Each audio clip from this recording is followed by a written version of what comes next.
go viral. I'm sure I'm gonna get some hate messages after this. Frankly, I don't care because this could save someone's life. I'm a nurse practitioner. I am licensed and certified. I am not on the front lines. I have a friend in New York City who's on the front lines. And for her safety, she cannot come out and say these things. So I am her voice. I'm not going to name names of people or hospitals for the safety of those involved. But this is her account, okay? I am her voice here. I'm gonna tell you what she has told me. She wants this to get out. Now, I'm sure this is not the case everywhere. I'm confident. I have friends that are in other places. They're on the front lines, they're in ICU, and it's not like this everywhere. But in New York City right now, in some of the hospitals, this is what is going on. People are sick, but they don't have to stay sick. They are killing them. They are not helping them. She used the word murder, coming from a nurse who went to New York City expecting to help. Patients are left to rot and die. Her words. She has never seen so much neglect. No one cares. They are cold and they don't care anymore. It's the blind leading the blind.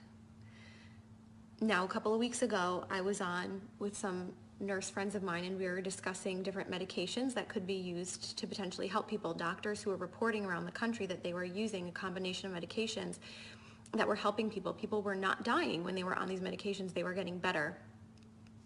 Those medications are not being used in hospitals in New York City.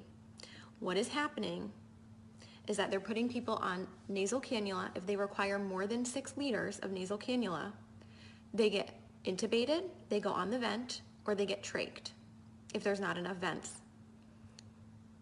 They don't get high flow, no non-rebreather, no non-invasive ventilation, no CPAP, no BiPAP. They're on a closed system, the ventilator, versus a CPAP or a BiPAP for fear that it will spread the virus. Which, by the way, I know a nurse in Florida who was fired for exposing that about CPAP and BiPAP and patients being put on the ventilator, like straight away to the ventilator, to be on a closed system. The patients don't know any better. They don't have family with them. There is no one there with them to advocate for them. So they are scared and they give consent. The ventilators have high PEEP, high pressure, which then causes barotrauma. It causes trauma to the lungs. Dr. Siddell, Cameron Kyle Siddell, a few weeks ago put out a video. He's in New York City, and he put out a video saying something is not right, like we're not treating this correctly. We're doing something wrong. This doesn't make sense. They pulled his video from YouTube and they took him out of ICU because they couldn't have one doctor going against the grain, going against their protocol. The protocol is propofol or some kind of sedation because they're on the ventilator, and IV antibiotics. There's no hydroxychloroquine. They're not using that combination with Zithromax. They're not using zinc, vitamin C, high doses of vitamins A and D. They laugh. This is what she's told me. They laugh at that.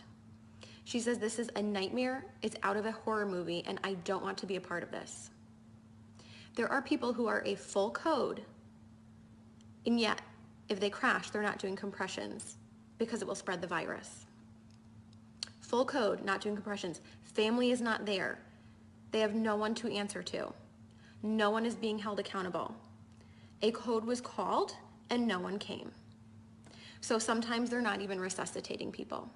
Again, left to rot and die. They're not given blood because we know that the blood is not oxygenated in these COVID patients. We know that. There are doctors all around the world sounding the alarms. These are the drugs that work. This is the pathophysiology of the disease. This is what's happening. And for some reason, it's not changing. Even though we know, some of us know what's going on, nothing is changing on the front lines. They stay in the same PPE all shift, except for the top pair of gloves. So 2 pairs of gloves, or I don't know, maybe more than 2, but they're only changing the gloves on the outside. Gown, mask, whatever else stays the same because all patients are COVID patients. So if it's a COVID floor, it's all COVID, but it's not because some of them are rule out COVID. So even if they're rule out COVID and they're not COVID, they're gonna get COVID because they're using the same PPE all shift and they're carrying that contamination to all the patients. They're not changing their PPE. They're not going into rooms. So they're running long tubing into the room so that they can manage the tubing from outside of the rooms. So if they're not going into the rooms, that means they're not assessing the patients as frequently as you would be otherwise assessing your patients. They are not doing rapid result tests. You're lucky if you get results in 5 days. Okay, this is coming from my friend who is in New York City right now on assignment, who went there to help, and this is what she's finding. It's a horror movie, she says. Not because of the disease, but because of the way it's being handled. She said, we need help, and people are sitting there waiting in the hotels. Money, I guess, it's being paid for by FEMA, and yet they're still understaffed. And there are hundreds of people, hundreds of nurses in the hotels waiting to be called onto a shift.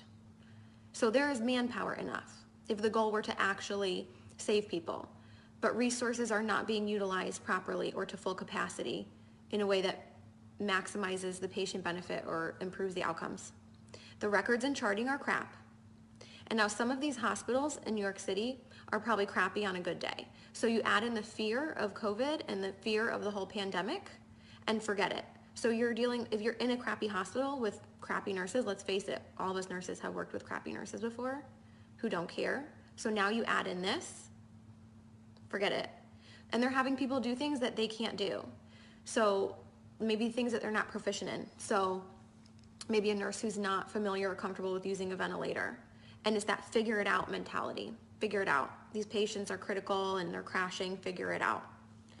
So nurses are being celebrated as heroes, right? We see how like the fire trucks and the police are like lining up and practically having these parades and celebrating them as heroes. And don't get me wrong, I'm sure in some parts of the country and other ICUs, I have friends that are working on the front lines in ICU and they are good nurses.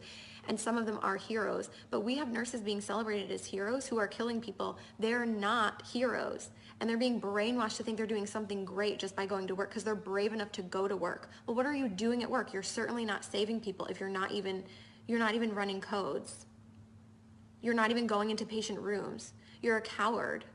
You're hurting people. You're killing them. You're contributing to the problem. I know I'm going to get hate mail for this, and that's fine, because people are dying who don't have to die. Again, there's no family there, so no one's being held accountable. And once these people get intubated, they're being scared into giving consent to be intubated, and then for a lot of them, it's over. And there's nobody going to be held accountable. And there's nobody looking out for them. They are completely by themselves. There's like a total lack of critical thinking. It's out the window. And people are scared to speak up. And one person alone isn't going to change the overall culture of a hospital or a system or a city. Like I said, Dr. Cameron Kyle Seidel's video was pulled from YouTube, and he was pulled from the ICU for sounding the alarm and going against the grain.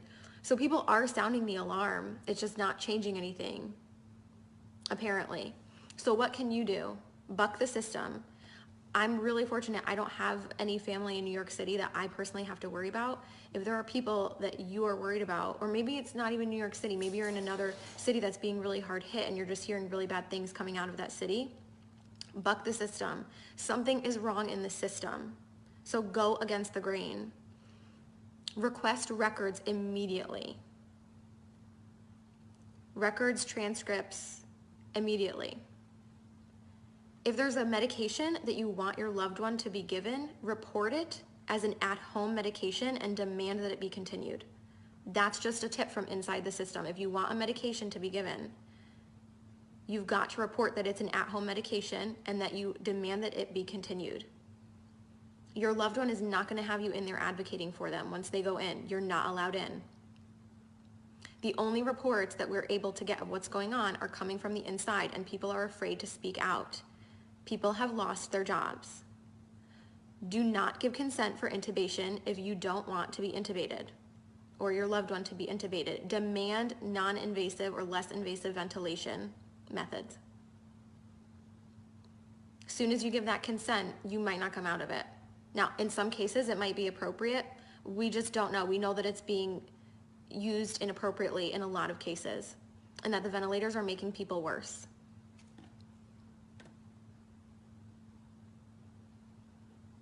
Please share this video, make it go viral.